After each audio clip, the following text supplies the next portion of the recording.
Hello বন্ধুরা, আজকে আমি বানাবো গাছ পাঠার বড়া, মানে হচ্ছে ইঁচড়ের বড়া।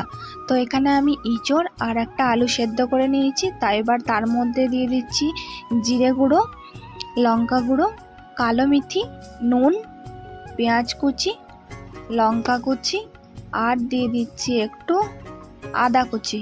এবার এটাকে খুব ভালো করে আমি মাখিয়ে নিচ্ছি। দেখো এদিকে আমার মাখানো হয়ে গেছে। এবার কড়াইতে তেল গরম করে তার মধ্যে বড়াগুলোকে আমি একটা একটা করে গোল গোল শেপে কড়াইয়ের মধ্যে দিয়ে দিচ্ছি। এবার এটাকে খুব ভালো করে উল্টে পাল্টে ভেজে নিতে হবে। তো এখানে বড়াগুলোকে আমি খুব সুন্দর করে উল্টে নিচ্ছি। এদিকে দেখো বড়াগুলো ভাজা হয়ে গেছে। এবার এটাকে আমি তুলে নিচ্ছি। চলো এবার এটাকে খেয়ে টেস্ট করে দেখা যাক কেমন হয়েছে। এটা খুবই দারুণ খেতে, তোমরা অবশ্যই বাড়িতে বানিয়ে একবার ট্রাই করো। তোমাদের সঙ্গে দেখা হচ্ছে পরের ভিডিওতে।